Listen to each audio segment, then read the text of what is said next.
आवास पर और हमारे साथ में बात करने के लिए मौजूद है मनीष कश्यप, नागेश सम्राट। ये तमाम लोग यहाँ पे पहुँचे हैं शहीद के परिजनों का ढांढस बढ़ाने के लिए, क्योंकि बड़े ही शर्म की बात है कि देश के लिए शहादत देने वाले शहीद कुंदन सिंह के परिवार से मिलने ना तो अभी तक कोई बिहार सरकार का कोई मंत्री या जिला से कोई बड़े पदाधिकारी आए हैं। और यहाँ तक गौर करने वाली बात तो ये है कि जिस दिन अमर शहीद की शव यात्रा निकल रही थी उस समय बिहार के जल संसाधन मंत्री विजय चौधरी का काफिला भी गुजर रहा था और काफिले में उनके बॉडीगार्ड्स उतर करके और मंत्री जी को ऊपर लेकर के तो चले जाते हैं। मंत्री जी के पास में 1 मिनट का भी समय नहीं होता कि जिसने देश के लिए शहादत दी है उसको एक अंतिम सलामी दे पाए। आप बड़ी दूर से यहाँ पे पहुँचे हैं, अभी तक बिहार सरकार से कोई नहीं। देखिए, मैं ऑफिस में था, मेरा तबीयत जो है 3-4 दिन से ख़राब था।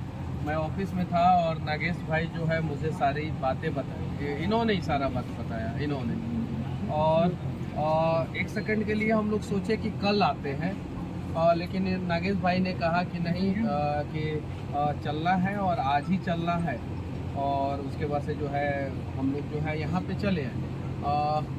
जब मैं अपने संसाधन से जो है अपने 2-4 दोस्तों के साथ यहाँ पे आ सकता हूँ, तो जो जनता के पैसे से चलते हैं दिन रात जो नेता लोग, उनका सुरक्षा की जिम्मेवारी जो है जनता के पैसे से ही होती है। और जनता ही जो है कुछ बच्चे को देता है जो पुलिस वाले जवान बनते हैं और वो लोग सुरक्षा करते हैं। वो लोग क्यों नहीं आए? यहाँ के सांसद को, यहाँ के विधायक को, यहाँ के लोगों को जो है आना चाहिए, ढाढ़स बढ़ाना चाहिए और इनके समस्याओं का समाधान करना चाहिए। नेता लोगों को मैं बोल रहा हूँ। यहाँ के देखिए युवा लोग जो है, सभी लोग जो है यहाँ पे आए हैं और आज शायद से 5 या 6 दिन हो गए। उसके बावजूद जो है इतनी संख्या में जो है लोग यहाँ पे हैं, तो मैं तो बस इतना ही कहना चाहता हूँ कि नेताजी लोग अगर आएंगे तो उनका इज्जत बढ़ेगा ही, घटेगा नहीं। और नहीं आएंगे तो जनता जो है सवाल तो करेगी। अब जरा बताइए, अगर कोई शहीद होता है और उसके घर पे अगर कोई नेता नहीं आएगा तो फिर शहीद की माँ क्या सोचेगी कि मैं अपना कोख अगर अपने बच्चे को जो है वो देश के लिए समर्पित कर दी, तो गलत की या सही की वो माँ सोचना शुरू कर देगी। तो आज के समय में बस मैं इतना ही कहना चाहता हूँ कि यहाँ के स्थानीय नेताजी लोग आए और इनके समस्याओं का समाधान करने का प्रयास करें। परिवार के एक सदस्य को केंद्र सरकार नौकरी दे और एक सदस्य को जो है राज्य सरकार नौकरी दे। साथ ही साथ केंद्र सरकार और आर्मी के द्वारा जो अमाउंट दिया जाता है, जो पैसा दिया जाता है, वो पैसा दे।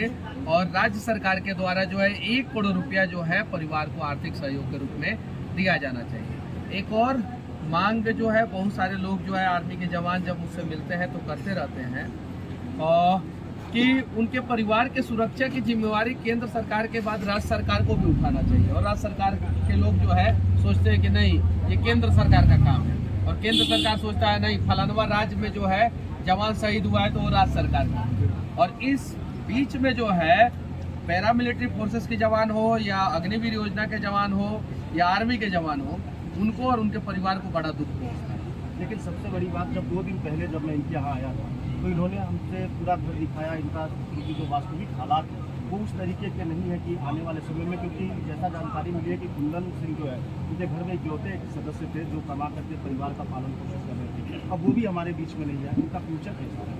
तो वही मैं बोल रहा हूँ कि अगर मान लीजिए कि जो पिता ने जो है अपने बच्चे को जो है वो देश के लिए दे दिया, देश के लिए समर्पित कर दिया और बच्चा जो है कुर्बान हो गया, आज उस पिता के बुढ़ापे का सहारा जो है समाज को और सरकार को बनना चाहिए। आज उस माँ जिसके आंखों का आंसू सूख चुका है 6 दिन तक रोते रोते, उस माँ का सहारा जो है समाज और सरकार को बनना चाहिए। और तरीका एक ही है, हम बच्चे को जो है हम शहीद कुंदन सिंह को जो है वापस नहीं ला सकते, इनके बच्चे को वापस नहीं ला सकते। लेकिन आर्थिक सहयोग एक ऐसा सहयोग होता है जो बुढ़ापे में जो है परिवार के लिए रीढ़ का हड्डी साबित होता है। तो कम से कम सरकार के द्वारा आर्थिक सहयोग किया जाना चाहिए। और पहले जो है आर्मी के जवान और पैरामिलिट्री फोर्सेस के जवान शहीद होते थे तो शायद से पेट्रोल पंप या गैस एजेंसी भी मिलता था। अब सरकार ने जो है लोगों से जो है भारत माता की जय और भारतीय सेना और ना जाने कौन कौन सा नारा सरकार ने निकलवा दिया। लेकिन सेना के लोगों को जो है अब जो है धीरे धीरे जो है अब इस स्थिति में ऐसा लग रहा है कि कमजोर किया जा रहा है। लेकिन उनके एक परिवार चीज़ को और- जो है एक- सहयोग एक मिलना चीज़ और चाहिए। कुछ चीज़ें निकल के आई थी कि 18 तारीख को इनके साथ में सूचना मिली थी कि कुंदन सिंह अब हमारे बीच में नहीं है, लेकिन उनके शव को आने में यहाँ पे लगभग 36 घंटे से आसपास 48 घंटे के आसपास समय लगा। लेकिन वैसे में ही कुछ लोगों का कहना था कि अगर किसी नेता की रैली हो तो तमाम तरीके से देश के इस कोने से उस कोने तक पहुँच जाते हैं, लेकिन एक जवान जो देश के लिए शहीद हुआ उसकी बॉडी पहुँचने में तक 48 घंटे का समय लगा। आर्मी पे कोई सवाल मैं नहीं खड़ा करूंगा। आर्मी जो है अपना काम नियम कानून से करता है और अच्छा काम करता है। आर्मी जो भी है वो अच्छा काम करता है। और हाँ, ये बात सही है कि अरुणाचल प्रदेश में बॉर्डर पे पोस्टेड थे तो वहाँ से जो है गुवाहाटी एयरपोर्ट आने में जो है समय लगा होगा, या वहाँ से नियरेस्ट एयरपोर्ट पे आने पे ईटानगर एयरपोर्ट पे आने पे समय लगा होगा, डिब्रूगढ़ एयरपोर्ट पे आने पे समय लगा होगा, फिर वहाँ से कोलकाता और फिर कोलकाता से पटना तो समय लगा होगा, वो अलग चीज़ है। लेकिन परिवार के सदस्य से जो मैंने बातचीत किया तो इन लोगों ने बताया कि वहाँ से बताया गया कि लड़ाई के दौरान शहीद हुए, लेकिन अखबार में न्यूज़ चैनल पे कहीं नहीं बताया जा रहा है कि अरुणाचल प्रदेश में जो है कोई लड़ाई हुआ है।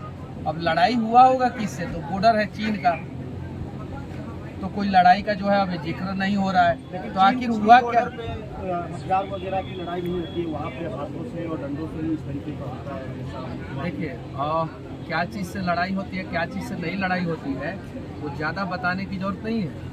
गलवान घाटी में जो है बिहार रेजिमेंट के जो है जवान शहीद हुए थे, और बिहार रेजिमेंट का हेडक्वार्टर जो है वो दानापुर में ही है। वो डंटे में जो है वो बांध के जो है कटीला तार बांध के और भी बहुत सारी चीज़ें जो है गलवान के समय में आया था सामने।